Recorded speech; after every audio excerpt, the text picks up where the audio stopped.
ছোট্ট করে ঘুরতে বেরিয়ে বড় আকারে ঘোরা হয়ে গেছে। আমরা গিয়েছিলাম গোপালগঞ্জের সাভানা ইকো পার্কে। গোপালগঞ্জ শহর থেকে 25 কিলোমিটার দূরত্বে বৈরাগীটোল গ্রামে এটি অবস্থিত। পার্কটি একদম ন্যাচারাল। উক্ত পার্কে মানুষের চিত্তবিনোদনের জন্য বিভিন্ন রাইড ও প্রাকৃতিক সৌন্দর্য রয়েছে। হ্যালো ভিউয়ার্স, সবাই কেমন আছেন? আমি লুনা। আমি নতুন আরেকটি ভিডিও নিয়ে চলে আসলাম আপনাদের মাঝে। আমরা এখানে গিয়ে আমাদের গাড়িটা পার্কিং করলাম। পার্কিং করার পরে আমরা সামনের দিকে এগোচ্ছিলাম। এখানে গাড়ি পার্কিংয়ের জন্য সব ধরনেরই সুযোগ সুবিধা রয়েছে। এই পার্কে ঢোকার জন্য এন্ট্রি ফি হচ্ছে 100 টাকা। বিভিন্ন ধরনের রাইড রয়েছে। আবার যদি চান যে সুইমিং পুলে স্নান করবেন, সেটাও এখানে করতে পারেন, সেটার জন্য 200 টাকা। আমি খুব খুশি ছিলাম যে আমাদের গোপালগঞ্জে এত এত সুন্দর জায়গা আছে, যা আমি জানতামই না, প্লাস কখনো দেখাই হতো না যদি আমরা এখানে না আসতাম। আমাদের গোপালগঞ্জে আরও অনেক সুন্দর জায়গা আছে ঘোরার জন্য। টিকিট কেটে নিয়ে আমরা ভিতরের দিকে প্রবেশ করলাম। আমি ভিতরের দিকে ঢোকার পরে যখন আমি এরকম একটা পুকুর দেখলাম, যেখানে পানি নেই, মাছ নেই, হয়তো কিছুই নেই, আমরা কি শুধু পুকুরটা দেখতেই ঢুকেছি? কারণ সামনেই ছিল বাঁশবাগান।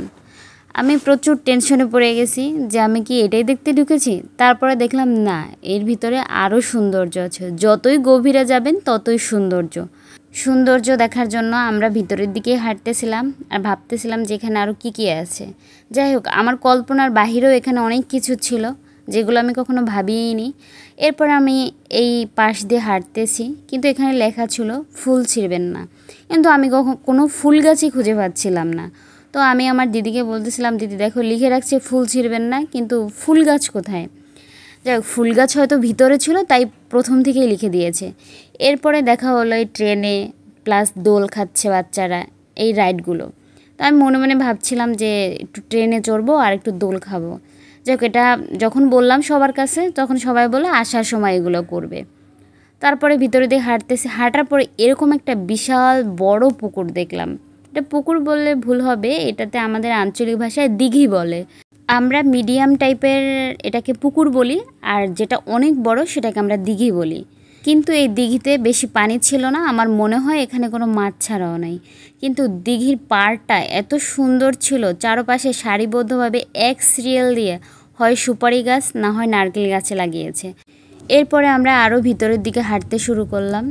এখানে যদি কেউ যান, একটু সময় নিয়ে যেতে হবে, কারণ এই জায়গাটা এত বিশাল বড়। আমার মনে হয় একটা দিন নিয়ে আসাটা খুবই ভালো হয়। এই হলো সাভানা পার্কের একটা রেস্টুরেন্ট। এখানে ক্যাফে প্লাস সব কিছু আছে। আপনি চাইলে এখানে রেস্ট নিয়ে আপনি কিছু খাবার দাবার খেতে পারেন।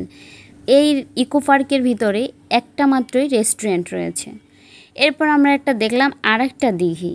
এই দিঘিটায় পরিপূর্ণ পানি ছিল, আর এটাতে বিভিন্ন ধরনের রাইডও ছিল। আপনি চাইলে বোটে চড়তে পারবেন, ঘুরতে পারবেন।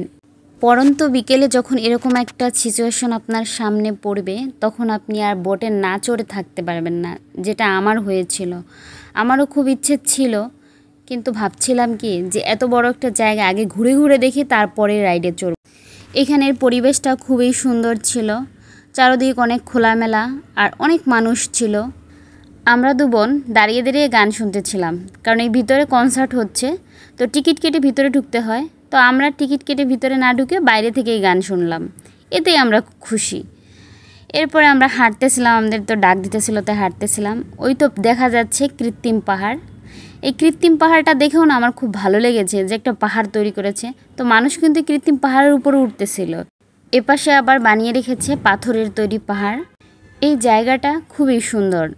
যদি আপনি চান আপনার পরিবারের সবাইকে নিয়ে একটি সুন্দর জায়গায় ঘুরতে, তাহলে এখানে চলে আসতে পারেন। খুবই সুন্দর একটা জায়গা, যেখানে একদম কোলাহল মুক্ত, প্রচুর বাতাস থাকে, আর বিকেল টাইমে এত সুন্দর থাকে। সকাল 8টা থেকে এই পার্কটি খোলা হয় এবং সন্ধ্যা 6টায় বন্ধ করে দেয়। এই কনসার্টে এত সুন্দর সুন্দর গান করছিল, খুবই শুনতে ভালো লাগছিল, তাই এখানে একটু বেশি সময় কাটালাম। এগুলো হচ্ছে কটেজ। যদি কেউ এখানে এসে থাকতে চান, যে অনেক দূর থেকে আসছেন, সে যেতে পারবেন না, তো এই কটেজে ভাড়া নিয়ে আপনি থাকতে পারেন। কটেজের ভিতর কেমন দেখার খুব ইচ্ছে ছিল, কিন্তু সবগুলো কটেজে তালা দেওয়া, হয়তো যারা ভাড়া নেয় তাদেরই খুলে দেয় দেখতে। আমরা তো আর ভাড়া নিব না, তাই দেখতে পারিনি, কিন্তু কাছ থেকে গিয়ে একটু দেখে আসছিলাম। অনেক সুন্দর দেখতে, যেমনটা সুন্দর বাহির থেকে হয়তো ভিতর থেকেও আরও অনেক সুন্দর হবে। এরপরে আবার সামনের দিকে আগালাম। এখানের পরিবেশটা খুব ভালো লাগছিল আমার, হাঁটতেও ভালো লাগছিল আর চারদিকের দৃশ্যগুলো দেখতে এত ভালো লাগতেছিল। এরপর এখানে দেখেন আরও অনেক ধরনের কটেজ রয়েছে, এগুলোও ভাড়া দেওয়া হয়। আপনি যদি চান যে না হেঁটে ঘুরবেন, এখানে গাড়িও রয়েছে, সেই গাড়ি ভাড়া নিয়েও আপনি সারাক্ষণ ঘুরতে পারেন। আমরা সেরকম একটা গাড়িওয়ালাকে জিজ্ঞেস করেছিলাম যে এখানে থাকার ব্যবস্থাটা কি। সেই তখন বলে দিয়েছে যে এখানে যে কটেজগুলো রয়েছে এখানে আপনি থাকতে পারবেন, তারাই আপনাদের খাওয়া দাওয়ার সব সুবিধা করে দেবে। তো আপনি চাইলে এখানে নিরাপদভাবেই এসে থাকতে পারবেন, কারণ এখানে সার্বক্ষণিক লোক রয়েছে যারা আপনার সব খেয়াল রাখবে। এরপরে দূর থেকেই দেখতে পাচ্ছিলাম যে একটা কৃত্রিম ঝর্ণা এখানে রয়েছে আর সুইমিং পুল, সবাই স্নান করছে। এই সুইমিং পুলে আপনি স্নান করতে চাইলে 1 ঘন্টায় 200 টাকা দিয়েই নাকি স্নান করা যায়, সেটাও আমরা শুনে নিয়েছিলাম। তো সবাই এখানে ঘোরাঘুরি করছে, তো আমরাও এখানে দেখতেছিলাম। এখানে দেখেন মনে হচ্ছে না বিশাল বড় মাঠ? হ্যাঁ, এটা একটা মাঠের মতোই, অনেক সুন্দর একটা জায়গা। খুব ভালো লাগলো এই ভেবে যে আমরা সুন্দর একটা সময় কাটালাম। আমি জানতামই না আমাদের গোপালগঞ্জে এত এত এত সুন্দর জায়গা আছে।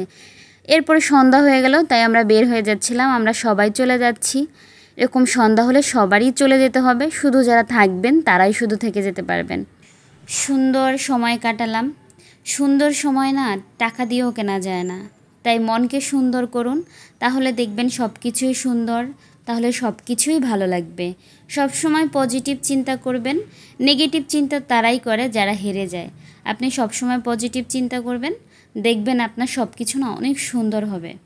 জীবনকে উপভোগ করুন, একটাই তো জীবন, এত আফসোস করে কি লাভ। তাই এক জীবনে কিভাবে সুখে থাকা যায় সেটাই করবেন। সব সময় ভালো থাকার চেষ্টা করবেন সবাই। আর মাঝে মাঝে ঘুরতে যাবেন, ঘুরতে গেলে মন ভালো থাকে। আমরা সর্বশেষে আমরা গিয়েছিলাম এই ক্যাফেতে যাবার পরে যখন আমরা অর্ডার করলাম, কারেন্টটাই চলে গেছে। অনেক সময় ওয়েট করার পরও কারেন্টটা আসলো না, তাই আমরা নিচে নেমে গেলাম। নিচে নামার পরেই আমাদের কারেন্টটা চলে আসছে। কি আর করার, টাটা বাই বাই, ভালো থাকবেন সবাই।